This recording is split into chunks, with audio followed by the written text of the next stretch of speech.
बिस्मिल्लाहिर्रहमानिर्रहीम। मैं हूं मलिक मोहम्मद अली, प्रोग्राम बात से बात मलिक मोहम्मद अली के साथ। तो हम बात करते हैं कि जिस तरह मुल्की सियासी सूरत हाल में तहरीक इंसाफ के बिखरने के बाद जो सियासी सूरत हाल पैदा हुई, नई सियासी जमात भी वजूद में आ गई और कुछ मुस्लिम लीग काफ में जाने का सोच रहे हैं और बड़े सारे आसफ अली जरदारी के पास चले गए हैं और मजीद जाने के लिए पल तोड़ रहे हैं। तो तहरीक इंसाफ के इस सूरत हाल में मुल्की सतह पर तो बहुत सारी सियासी तब्दीलियां रूनमा हो चुकी हैं और इन रूनमाइयों का असर जिला पाकपतन की सियासी सूरत हाल पर भी पड़ा है। तो हम तफसील से बात करते हैं कि जिला पाकपतन में इस तहरीक इंसाफ के बुरहान के बायस जो तब्दीलियां रूनमा हो चुकी हैं और जो होने वाली हैं उन पर बात करते हैं। तो सबसे पहले हम बात करते हैं PP 191 की। PP 191 जो पहले PP 193 था। इस हलका में खगा ग्रुप और डोगर ग्रुप हमेशा मद्दे मुकाबल रहे हैं। कभी खगा ग्रुप जीतता है तो कभी डोगर ग्रुप जीतता है। सूबाई असम्बली के इस हलका में 2 इलेक्शन मुसलसल पीर अहमद शाह खगा जीते हैं। वो तहरीक इंसाफ के टिकट पर MPA मुंतखब हुए थे और इस हलका की खास बात यह है कि इसमें मलका हांस, नूरपुर और देहाती इलाके शामिल हैं। इन इलाकों में जो धड़ेबंदियां हैं हर गांव में मौजूद हैं, जो कि अगर एक ग्रुप डोगर के साथ है तो दूसरा ग्रुप खगा ग्रुप के साथ है। तो ये एक अरसा से तकरीबन 35 साल से यही सियासी सूरत हाल चली आ रही है। इस हल्का से पीर मोहम्मद शाह खगा वो 5 बार MPA मुंतखब हुए, 1 बार MNA मुंतखब हुए, उनके भाई भी 2 बार MPA मुंतखब हुए। सरदार मनसब अली डोगर 2 दफा MNA जीते, 2 दफा MPA जीते और 1 दफा उनका भाई सरदार वाजिद अली डोगर भी MPA मुंतखब हुआ।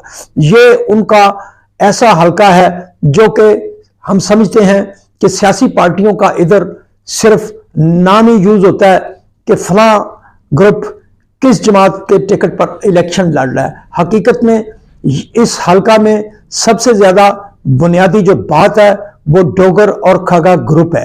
ये तकरीबन देहाती इलाका है और इनमें इन दोनों ग्रुपों का आना जाना लगा रहता है। अब मौजूदा सूरत हाल में तहरीक इंसाफ के चेयरमैन इमरान खान ने 2 दफा के MPA पीर अहमद शाह खगा को टिकट नहीं दिया था और सरदार मनसब अली डोगर जो 4.5 साल से अपने घर बैठे हुए थे आजाद हैसियत से, क्योंकि 2018 के इलेक्शन में मुस्लिम लीग नून ने उनकी 30 साल कुर्बानियों को नजरअंदाज करते हुए उनसे कौमी असम्बली का टिकट छीन लिया था और जिसके बाद उन्होंने सूबाई असम्बली का टिकट पर इलेक्शन लड़ने से इनकार कर दिया था और वो आजाद हैसियत में इलेक्शन लड़े लेकिन हार गए।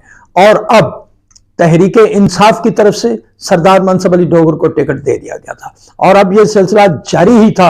अभी सिलसिला इलेक्शन का शुरू होने वाला था लेकिन इलेक्शन ना हो सके सूबाई असम्बलियों के और 9 मई के वाकयात पेश आ गए।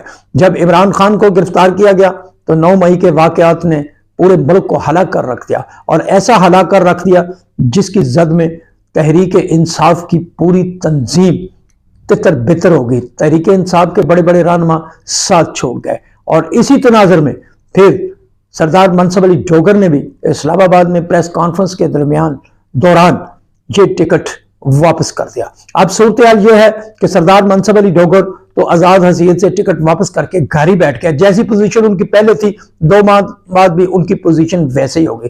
अब बात होगी खगा बरादरान की। पीर मोहम्मद शाह खगा बहुत जीरक और सियाने सियासतदान है, उनके बड़े तल्लुकात हैं, जहांगीर तरीन से भी उनकी दोस्ती है। उन्होंने जहांगीर तरीन से मुलाकात की और मुलाकात के बाद उन्होंने जहांगीर तरीन की इस्तेकाम पाकिस्तान पार्टी में शमूलियत अख्तियार की। अब पीर मोहम्मद शाह खगा तो इस्तेकाम पाकिस्तान पार्टी में शामिल हो चुके हैं और उनके छोटे भाई जो तहरीक इंसाफ की तरफ से 2 बारी MPA मुंतखब हुए थे, पीर अहमद शाह खगा, वो कौमी असम्बली के इलेक्शन लड़ने के भी ख्वाहिशमंद हैं और सूबाई असम्बली की भी।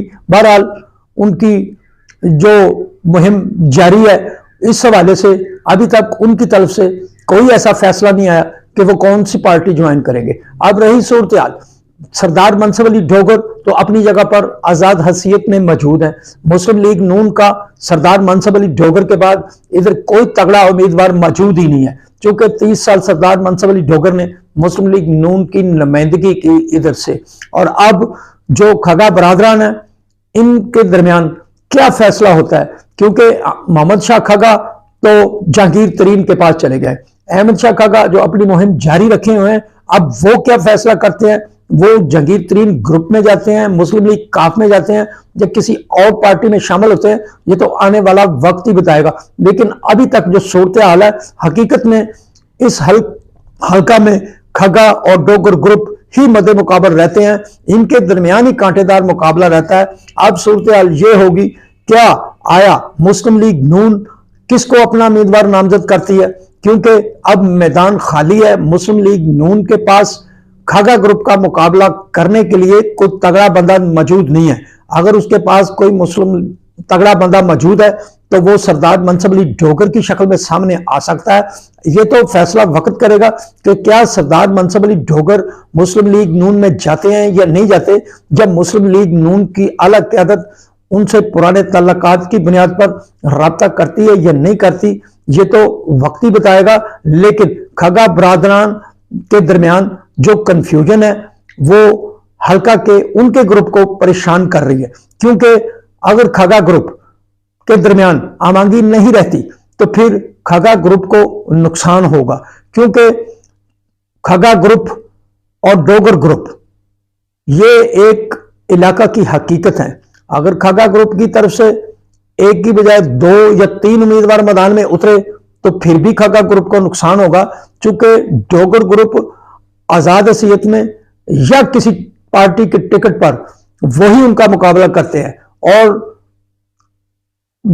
ڈوگر کا مقابلہ کھگا سے ہوگا، اور کھگا برادران کا مقابلہ بھی حقیقت میں ڈوگر کے ساتھ ہی ہوتا ہے۔ اس حلقہ میں کوئی اور ایسا امیدوار موجود نہیں جو کہ تھرڈ پارٹی کی شکل میں سامنے آئے جو ڈوگر اور کھگا گروپ کو نقصان پہنچائے، چونکہ یہ ایک روایتی حلقہ بن چکا ہے، اور اس روایتی حلقے میں اب آنے والا وقت فیصلہ کرے گا کہ جہانگیر ترین کے پاس تو محمد شاہ کھگا چلا گیا، احمد شاہ کھگا کیا فیصلہ کرتے ہیں اور سردار منصب علی ڈوگر کیا فیصلہ کرتے ہیں، یہ تو آنے والا وقت ان کی قسمت کا فیصلہ کرے گا۔ لیکن ہمیشہ کی طرح اس حلقہ میں کانٹے کا مقابلہ ہوتا ہے، اور یہ بھی سننے میں آ رہا ہے کہ اگر پیپلز پارٹی نے کوئی امیدوار کھڑا نہ کیا تو وہ فیصلہ کرے گی کہ وہ کس امیدوار کی حمایت کریں گے، یا وہ کسی کو اپنے پارٹی ٹکٹ دیتے ہیں۔